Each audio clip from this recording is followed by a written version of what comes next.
De 9 h à 10 h, retrouvez le magazine de l'actualité lyonnaise. 7 jours à Lyon. Présenté par Juvénal Noël.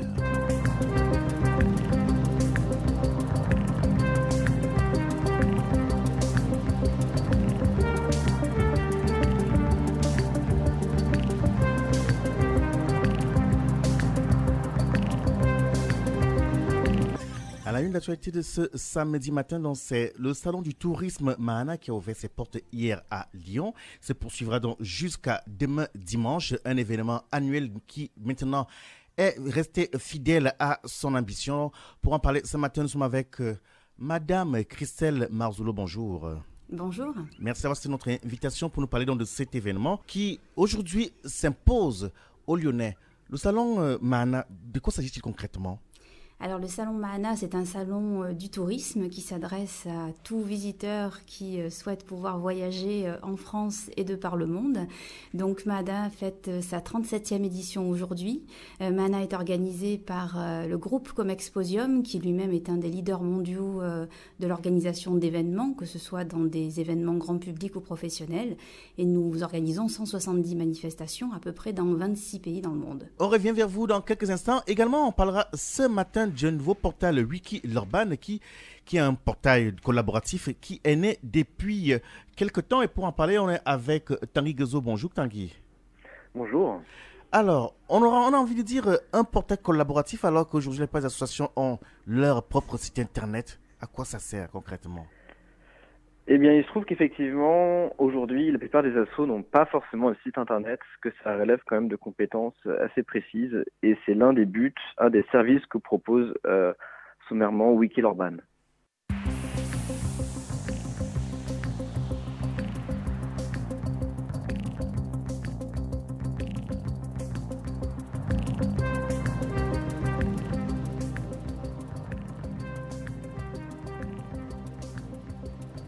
Tanguy Gezo, vous nous disiez donc que toutes les associations qui existent aujourd'hui n'ont pas un site internet. Oui, une partie des assos n'ont pas de site internet, et ce portail Wikilorban leur permet du coup d'être présents sur le web et d'échanger entre elles. Comment est née cette idée ?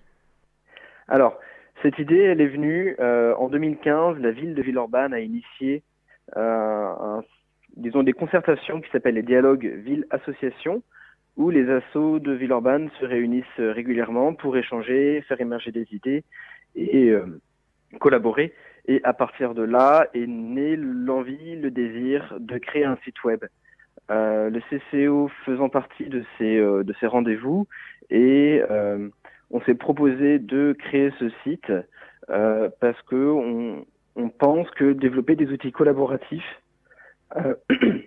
pour développer les pratiques des citoyens, des collectifs d'habitants au cœur des territoires est une méthode qui nous intéresse. Ce que je veux dire par là, du coup, c'est qu'on a développé Wikilorban sous forme de wiki. Donc c'est un site libre qui est en développement constant et qui peut se dupliquer demain sur d'autres territoires. Justement, on y arrive justement. Comment cela fonctionne ? J'ai envie de dire, du côté de la ville de Villeurbanne, au CCO, qui sont ceux qui travaillent derrière ce site ? Alors le CCO a développé le site. Aujourd'hui, le CCO, on continue de travailler dessus, on l'évolue. C'est un site qui est en méthode agile, il continue sans cesse d'évoluer, de se construire suivant la naissance et l'utilisation de la communauté qui va avec. Mais c'est la ville de Villeurbanne aussi qui l'anime, et notamment à travers un comité facilitateur qui est composé de la ville et d'associations plus impliquées qui régulièrement font vivre ce site, veillent à ce qu'il soit bien rempli, à ce que les associations soient référencées dessus. Alors, on prend un exemple tout simple. Lorsqu'une association voudrait donc avoir un espace, comment ça marche ? Il est payant ? Comment ça marche ? Alors, du coup, les espaces sont gratuits. Toutes les associations de Villeurbanne qui sont référencées auprès de l'annuaire officiel de la ville ont automatiquement un compte créé sur Wikilorban. Aujourd'hui, il y en a 726, donc qui sont référencés auprès de la mairie et qui ont reçu automatiquement sur leur email un compte avec des codes d'accès pour pouvoir renseigner leur espace et partager. Alors, tous ceux qui ont les sites, comment vous allez faire pour qu'ils soient touchés, pour qu'ils aient l'information ? Parce que généralement, il y a des très belles initiatives qui naissent, mais lorsque la cible concernée n'a pas l'information, naturellement, ils n'en profitent pas. Comment procéderez-vous? C'est sûr, c'est un travail de longue haleine. Tous les services de la ville, les associations sont encouragés à partager l'information autour d'eux. On a partagé l'information dans le magazine municipal Viva. On relaie sur les newsletters, sur les réseaux, dans les signatures mail. Et petit à petit, le site se fait connaître. Est-ce que vous avez déjà des retours des associations à ce jour? Oui. Quand on va sur wikilorban.fr, on a un aperçu statistique des premières utilisations. Le site a été vraiment lancé au public officiellement début février et on voit aujourd'hui qu'il y a déjà 113 événements, 24 actualités, entre autres, qui sont annoncées. Donc on voit que ça prend, mais du coup c'est aussi du travail qui, pour créer une communauté, ça se fait aussi dans le temps et je pense que ça va aller de manière croissante. Vous avez dit que c'est gratuit tout cela? Alors, c'est gratuit, tous les assos bénéficient de ce service gratuitement, qui est du coup offert par la ville. Et par ailleurs, nous, le CCO, on a développé ce site. Donc on l'a construit sous le format YesWiki, qui est un format de site web. Et demain, si une autre collectivité, un autre collectif voudrait avoir un site similaire à Wikilorban sur un autre territoire, il pourrait le copier-coller sur leur territoire, puisque le site est en Creative Commons, c'est-à-dire que la licence est libre et réutilisable pour le bien commun. Et comment ça marche en fait? Disons le cas d'une autre ville, comme vous le dites concrètement, parce que c'est intéressant ce que vous faites. Du coup, de manière pratique, quelles sont les démarches à entreprendre à ce niveau-là? Alors, il faut que déjà de la part de la collectivité qui veut le reprendre, qu'il y ait évidemment une équipe de développeurs qui puisse quand même savoir mettre en ligne un site web, mais il leur suffit simplement de venir vers nous, de nous contacter, et nous on fait le nécessaire pour leur transmettre les fichiers et un mode d'emploi pour pouvoir le reproduire dans leur ville. Est-ce si simple que ça? Alors, c'est pas forcément aussi simple que ça, parce qu'il y a un travail technique derrière que je ne néglige pas. Mais c'est en tout cas, on a construit un site, on a passé un certain temps à le construire, et on voulait que ça ne serve pas qu'une fois, mais on serait ravis qu'il puisse servir sur d'autres villes, sur d'autres territoires. Merci Tanguy Guézo. Donc, vous êtes le responsable du service presse du CCO de Villeurbanne. Alors, une autre information, il semble que le CCO va se déplacer, c'est ça? Alors, le CCO, effectivement, ça fait plus de 50 ans qu'on est au nord de Villeurbanne, à Croix-Luzet, et on s'apprête à s'implanter progressivement à la Soie, où sera un nouveau projet d'innovation sociale qui s'appelle l'Autre Soie, et on aura l'occasion, je pense, d'en reparler dans la presse prochainement. Merci une fois de plus et au plaisir de vous retrouver prochainement. 7 jours à Lyon. Votre rendez-vous d'actualité proposé par Radio Pluriel.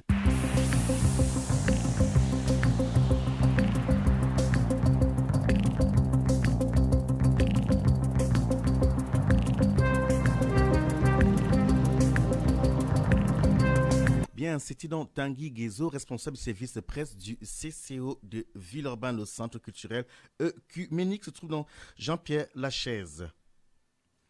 On va donc poursuivre donc avec ces informations dans le chantier. Les Français ont bientôt imposé sur les chantiers de la région. Jeudi dernier donc, il n'a pas été question que des affaires d'espionnage et d'indemnité de séjour à la région. Laurent Wauquiez donc a fait voter un rapport sur les chantiers de la collectivité Auvergne-Rhône-Alpes. Le président Les Républicains dont LR a toujours souhaité lutter contre les travailleurs détachés. Il a estimé lors de l'assemblée plénière qu'il représentait en France un peu moins de 30% des salariés du BTP. Dans son rapport, la région a donc instauré une clause molière pour sélectionner les entreprises qui travailleront sur ces chantiers.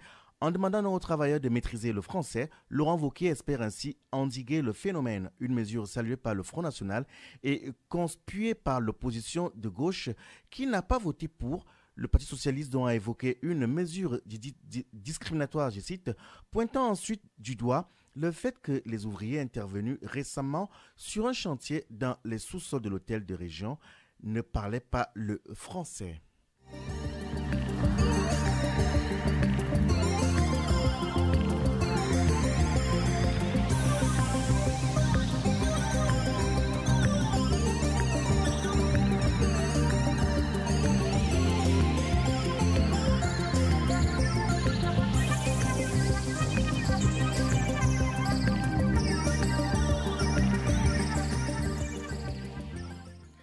Bien, on va donc parler une fois de plus du salon du tourisme qui se tient depuis hier à Lyon.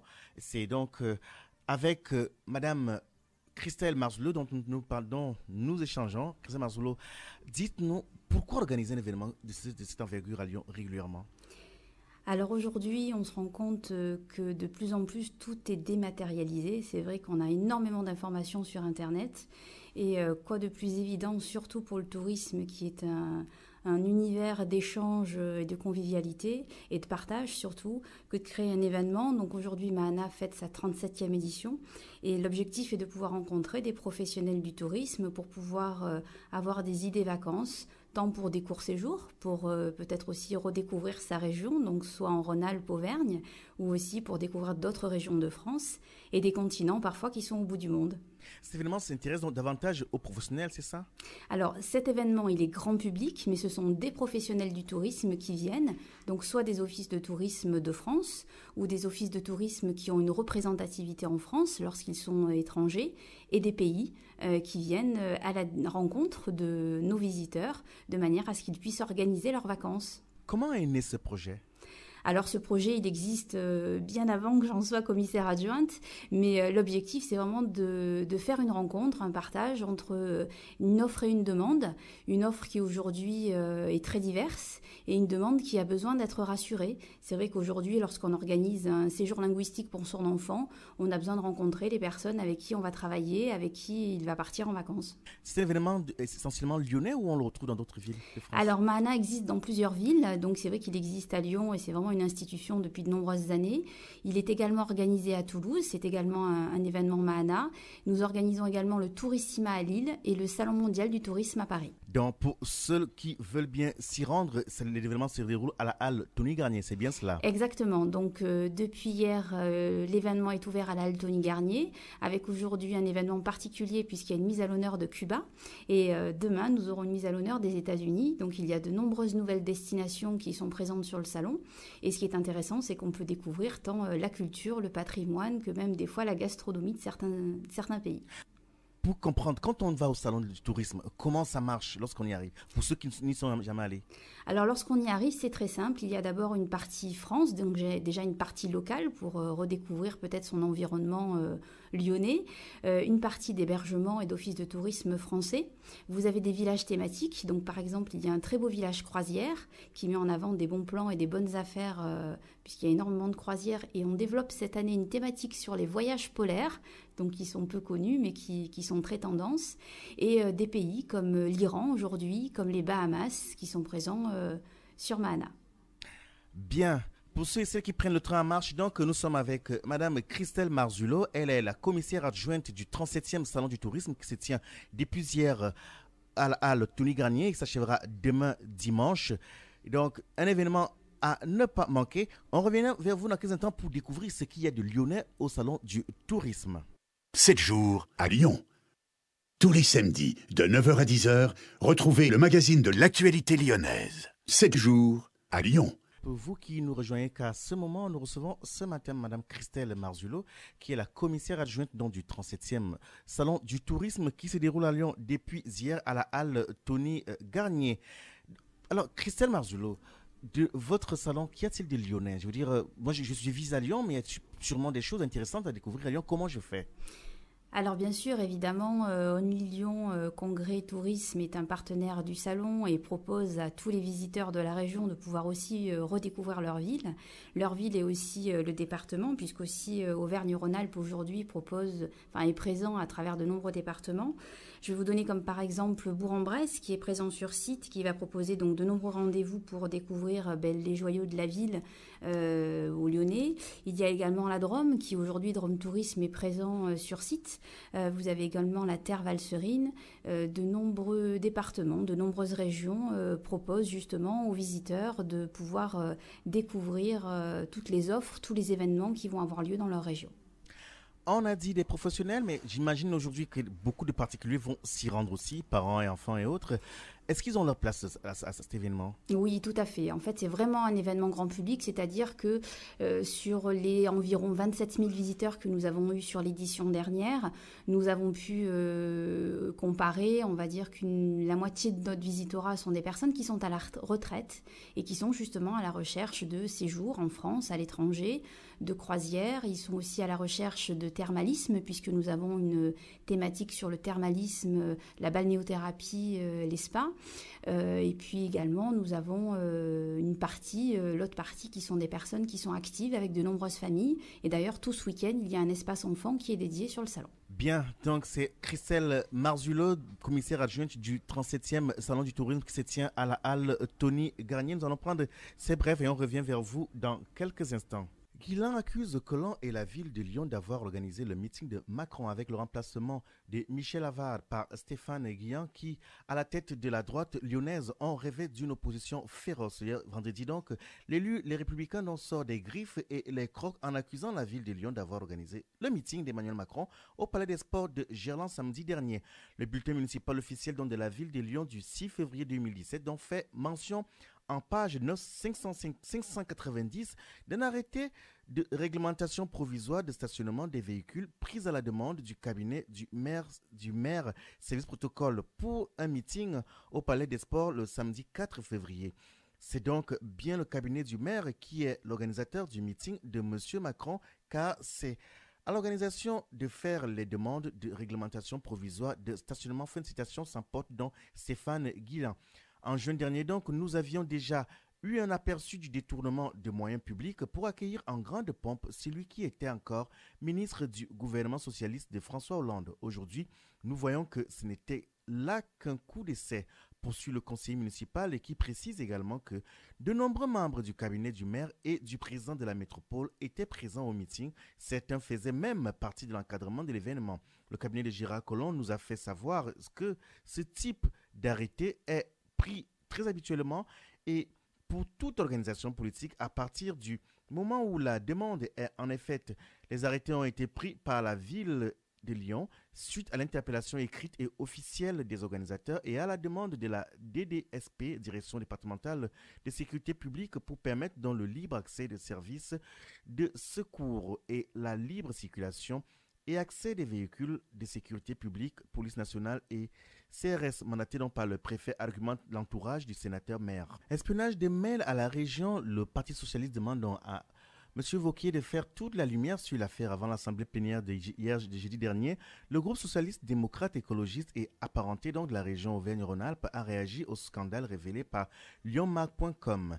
Ces éléments que nous découvrons et s'ils étaient avérés sont graves, regrette Jean-François Debat. Le leader de l'opposition à Laurent Wauquiez demande donc ainsi au président de région de faire preuve de la plus grande transparence sur cette affaire et de faire toute la lumière. Le maire PS de Bourg-en-Bresse ne s'arrête pas là. Il recommande donc à Laurent Wauquiez d'engager les poursuites éventuellement nécessaires à l'issue de l'enquête interne. Une dernière phrase lourde de sens, voire donc de conséquences pour l'avenir du groupe au siège aujourd'hui, Jean-Jacques Kéran, qui était à l'époque donc de l'affaire président de la région Rhône-Alpes.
le Rhône, le salaire des cadres a augmenté en 2016. C'est le 14e baromètre publié par Expectra, filiale expert du groupe Randstad France, leader de l'intérim spécialisé, qui l'indique. Le salaire dans des cadres a augmenté de 3,6% en 2016 par rapport à 2015. Selon cette étude, c'est bien plus qu'en 2015 où il avait augmenté de 1,2%. Cette hausse est supérieure à l'augmentation du salaire moyen des cadres constatée en France à la moyenne nationale qui était de 1,7% l'année dernière. 7 jours à Lyon. Pour ceux et celles qui nous rejoignent qu'à ce moment, nous recevons dans ce studio ce matin Madame Christelle Marzuleux, qui est la commissaire adjointe du 37e Salon du tourisme qui se tient à la Halle Tony Garnier depuis hier.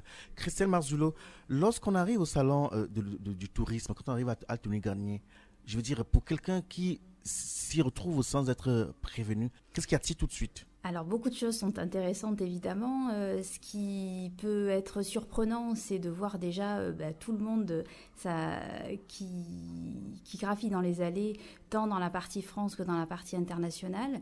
Il y en a vraiment pour tous les goûts. Si on veut partir en croisière, si on veut partir en thalasso, si on veut découvrir sa région, si on veut partager aussi parfois des projets. Il est vrai que nous avons des coins dédiés aux tendances et aux innovations pour des voyageurs étrangers qui ont parfois des problèmes de change ou des problèmes... il y a des start-up, des nouvelles entreprises qui se créent et qui mettent en avant leurs nouveautés et leurs applications. Et il y a également un coin des blogueurs où nous avons l'accessibilité pour tous. C'est très important pour des personnes qui sont à mobilité réduite. Et nous avons la possibilité de rencontrer Sam, qui est un jeune homme qui a été tétraplégique à l'âge de 20 ans et qui a pour défi cette année de pouvoir traverser le Canada d'est en ouest. Et donc, il nous présente son véhicule équipé et il partage son défi avec les visiteurs. Zunana, une autre, imagine qu'il y a toujours quelque chose de spécifique, de particulier, entre la différence de l'année dernière. Qu'est-ce qui change cette année ? Alors, ce sont les mises à l'honneur, puisqu'aujourd'hui, nous mettons à l'honneur la destination Cuba. Demain, ce seront les États-Unis. Nous avons un espace forum sur lequel il y a des animations toute la journée. Vous avez des ateliers pratiques pour pouvoir, par exemple, prendre de belles photos de vacances, des thématiques abordées pour comment s'habiller lorsqu'on part dans un voyage polaire. Donc, ce sont vraiment des sujets très variés. Il y a un espace enfant qui est ouvert tout le week-end. Donc, toutes ces choses sont à découvrir. Alors, c'est par jour, alors, ce dont vous nous parlez aujourd'hui peut être vu aujourd'hui et demain. Exactement. Le salon est ouvert aujourd'hui et demain et l'ensemble des opérateurs et des professionnels du tourisme seront présents sur les 2 journées. Les activités et les conférences changent évidemment d'heure par heure puisque de nouveaux thèmes sont abordés. Certains pays mettent en avant justement leur patrimoine, leur culture, leur danse. Donc c'est vrai que Cuba va être très actif aujourd'hui. Demain, nous aurons de nombreux États des États-Unis qui n'étaient pas présents l'année dernière et qui vont présenter leur pays, leur culture aussi. Et puis les ateliers pratiques change régulièrement durant la journée.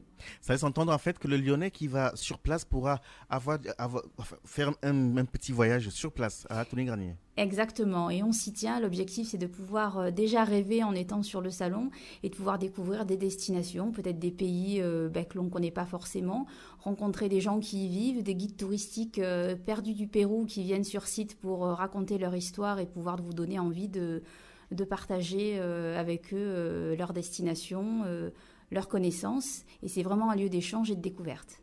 J'ai envie de vous dire, c'est très beau, ça donne envie tout cela. Mais on sait également qu'en en croisière, c'est pas donné. Alors, il y a tout type de croisière. C'est vrai qu'aujourd'hui, on a des bonnes affaires et c'est ce qui est intéressant. De nombreux opérateurs font des offres spécifiques pour les salons. Donc, on peut trouver des croisières en Méditerranée à des tarifs très abordables. Il est vrai qu'après, il y a des voyages polaires avec d'autres entités comme Grands Espaces sur Tigoten qui peuvent proposer soit des gros bateaux où on peut avoir des tarifs classiques. On va dire qu'aujourd'hui... un peu plus de la moitié de nos visiteurs ont des budgets entre 1 000 et 3 000 euros pour pouvoir partir en vacances. Ce qui est intéressant, c'est que 99% de nos visiteurs partent au moins une fois en vacances dans l'année, d'où l'intérêt et la pérennité de notre salon. Et puis, une bonne partie aussi de notre visitorat, on va dire un peu plus de 30%, ont des budgets un peu plus élevés, un peu plus de 3 000 euros. Et c'est vrai que certains voyages peuvent être faits sur mesure. Nous avons d'ailleurs mis en place cette année un kiosque des conseillers où une personne vous reçoit et peut créer pour vous votre voyage sur mesure en fonction d'une destination que vous avez ou pas en tête, d'une envie, d'un goût, si vous êtes en famille ou pas. Donc tout ça peut être construit aussi sur le salon. 7 jours à Lyon. tout ce qui fait l'actualité lyonnaise. Christelle Marzulo, est-ce que c'est évident d'organiser un événement comme celui-ci? On imagine quand même que ça coûte de l'argent. Alors, c'est une équipe qui travaille un peu plus d'un an pour organiser un Mahana. C'est vrai que nous avons des partenaires aussi officiels du salon. Nous travaillons par exemple avec l'aéroport de Lyon, qui a des destinations directes au départ donc, de la ville. Nous travaillons avec des structures comme Rhône Express, donc le petit tram rouge que vous voyez à la gare Pardieu et qui fait la jonction avec l'aéroport. On travaille évidemment avec des offices de tourisme en France ou des offices de tourisme étrangers qui ont une représentativité en France. Et l'objectif, c'est de pouvoir présenter aux visiteurs donc de Lyon une offre qui soit attractive, mais qui en même temps soit aussi le plus accessible en direct de Lyon vers des destinations d'Europe, de France ou au bout du monde. Alors, quand je comprends votre discours, en fait, le but du salon, c'est de donner envie de voyager, c'est ça? C'est vraiment un salon du tourisme, c'est vraiment de partager. Avant d'avoir évidemment envie de voyager, on peut avoir plus ou moins de moyens pour voyager. Par exemple, nous avons les voyages en autocar, qui aujourd'hui sont d'un tarif beaucoup plus accessible que d'autres structures. Nous avons des sociétés comme Philibert Voyage, Fort Tourisme que vous connaissez. Aujourd'hui, nous avons les autocars Greenlair qui sont vraiment des entreprises locales ou plus nationales comme Salin qui viennent et qui présentent d'ailleurs leurs véhicules sur le salon avec leurs chauffeurs. Vous pouvez les visiter et ils proposent des destinations qui sont toujours plus attractives, beaucoup plus exotiques même. On se dit en autocar, on peut aussi voyager différemment pour les plus jeunes et pour les moins jeunes. Bien, nous recevons ce matin Madame Christelle Marzulo, qui est la commissaire adjointe du 37e salon du tourisme qui se tient à la halle Tony Garnier. Depuis hier, il prendra fin demain dimanche.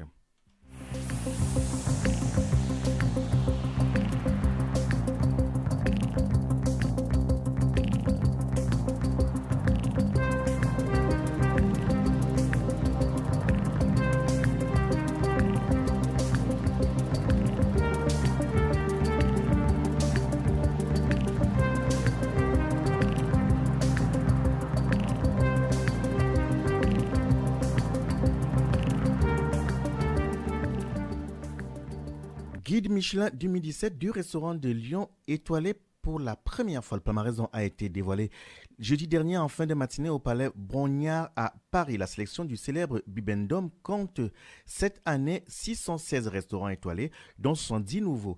La gastronomie n'a jamais été aussi brillante, a déclaré donc Michel Ellis, le directeur du Guide Michelin 2017, avant le début de la cérémonie, présentée par l'animatrice Faustine Baller.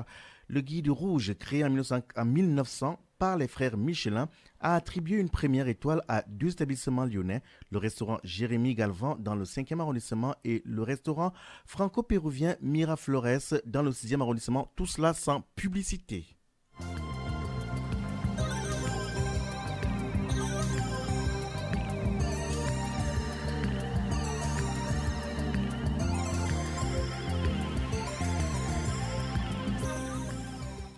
En sport, le projet d'académie basket porté par Tony Parker, le président de l'ASVEL, se précise de plus en plus. L'académie de Tony Parker s'appellera donc Tony Parker Adequate Academy, un naming sur 10 ans et un partenariat pour 12 ans. Ce campus sport et emploi situé à Gerland a pour but de former les basketteurs de demain.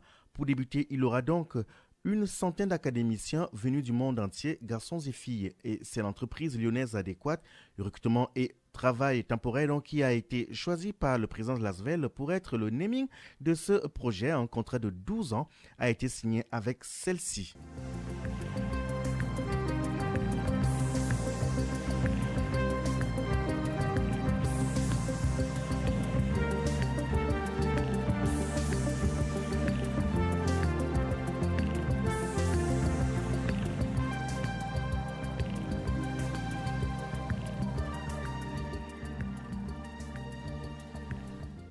Dans ce magazine, nous étions accompagnés par Christelle Marzulo, qui est la commissaire adjointe du 37e salon du tourisme qui se tient depuis hier à la halle Tony Garnier. Christelle Marzulo, alors, pourquoi viendrais-je donc chez vous visiter le salon du tourisme et non pas au salon d'Euro qui se tient à l'Orespo? Alors aujourd'hui, le salon du tourisme s'adresse à tous. Il est vrai que ce qui est important, c'est de savoir que lorsqu'on rentre dans le salon, on voyage déjà et on rêve de pouvoir découvrir des destinations tant en France que de par le monde.